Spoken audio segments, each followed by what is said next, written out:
Hai creative people. Kali ini kita akan mengunjungi Zena. Zena ini adalah rumah kos-kosan guys. Wah, unik ya.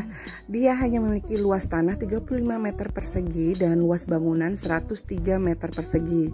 Wah, jadi ini tanahnya sangat kecil ya, cuma 35 meter persegi saja nih guys. Tapi bangunannya dibuat menjadi 3 lantai ke atas dengan luas bangunannya 103 meter persegi.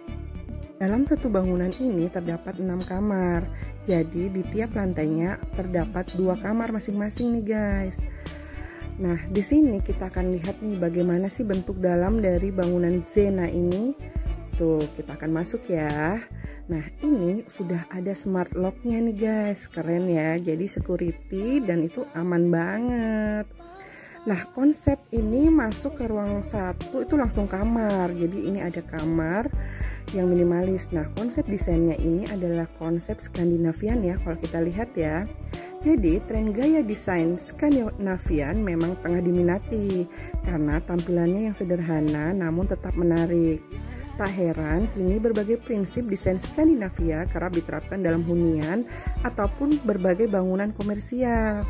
Gaya desain kekinian ini juga dianggap sangat instagramable sehingga sangat digemari oleh anak-anak muda. Nah, ini tangga menuju ke lantai atas. Jadi di lantai bawah tuh ada 2 kamar dan langsung aja ini ke lantai 2. Ini ada 2 kamar juga nih guys.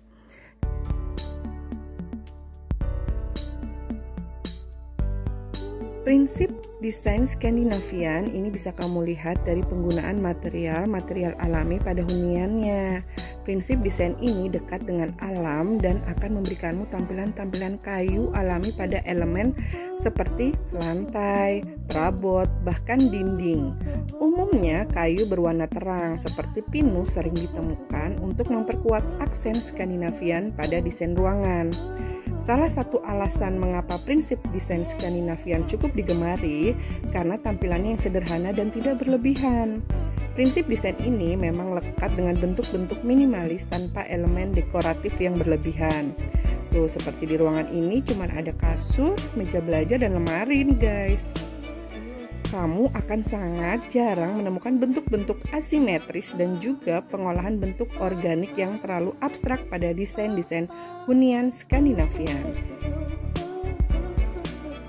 Pada umumnya, desain Skandinavian akan memainkan warna netral seperti putih dan abu-abu yang dipadukan dengan warna-warna earthy tone yang kalem seperti cipratan warna seperti kuning, biru tua, dan marun juga dimasukkan sebagai variasi desain.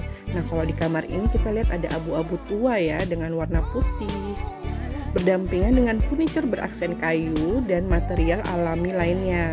Palet warna ini tentu akan terlihat sangat harmonis membentuk desain ruangan Skandinavia yang menyeluruh.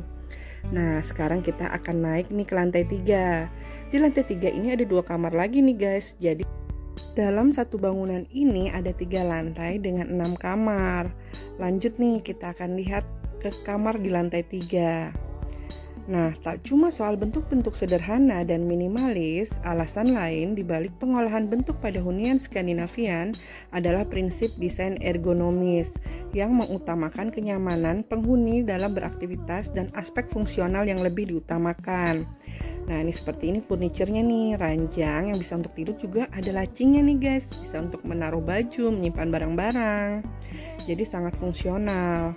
Perabot dan elemen dalam ruangan berdesain Skandinavian pun minim unsur dekoratif dan lebih berfokus pada desain compact yang fungsional dan sesuai dengan perilaku dan aktivitas dari para penghuni rumah. Nah, kita sudah lihat nih desain ruangannya sampai ke lantai 3. Nah, ini adalah kamar terakhir nih guys. Kamar ini juga masih dengan bermain dengan warna-warna kayu, juga warna abu-abu dan putih dengan perabotan yang minimalis dan fungsional.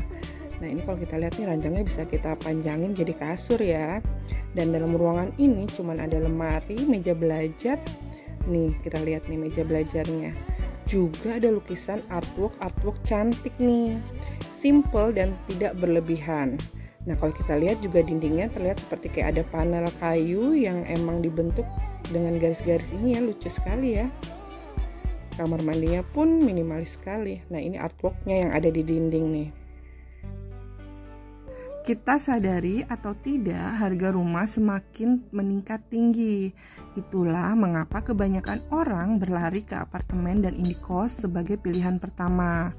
Nah, kalau kalian berminat untuk usaha kos-kosan nih, ada tips-tipsnya.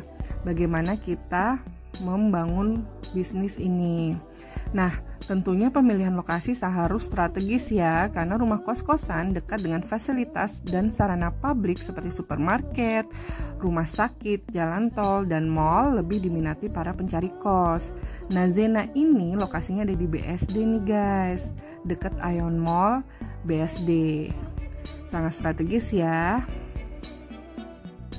Nah, tips kedua adalah membangun rumah kos-kosan satu lantai memang tidak salah, tetapi untuk mengantisipasi pembangunan di masa depan ketika kos-kosan laku keras, kamu diharuskan membangun pondasi yang dikhususkan untuk rumah bertingkat. Dengan begitu, ketika dibangun bertingkat, rumah akan berdiri dengan kokoh dan para penyewa pun tidak usah khawatir akan resiko bangunan bobrok.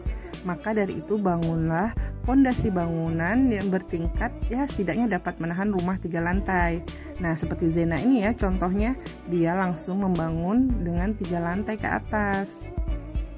Walau tanahnya cuma 35 meter persegi, bangunan ini sangat fungsional dengan luas bangunannya 103 meter persegi nih ke atas. Jadi bisa menampung banyak kamar.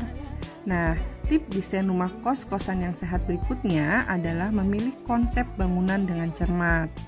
Dewasa ini desain rumah kos-kosan minimalis sedang banyak digandrungi karena konsepnya yang sederhana, rapi, dan bersih.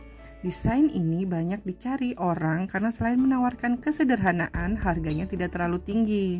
Walaupun terdengar merugikan bagi pemilik kos-kosan, menetapkan harga rendah yang masih masuk akal akan menarik lebih banyak penyewa dibandingkan harga tinggi namun tidak ada yang tertarik sama sekali. Tidak hanya itu, rumah kos-kosan minimalis juga bisa menekan anggaran pembangunan mengingat desainnya tidak rumit dan tidak membutuhkan banyak dekorasi pelengkap.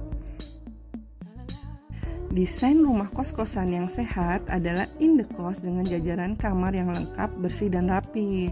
Lengkapi kamar indekos dengan furniture dan dekorasi sederhana seperti tempat tidur, lemari baju, meja belajar, kursi kecil, juga kamar mandi yang bersih. Nah, jangan lupa untuk menambahkan alat-alat kebersihan nih seperti sapu dan lapel agar penyewa tidak usah pusing membeli perlengkapan bersih-bersih untuk membereskan kamar.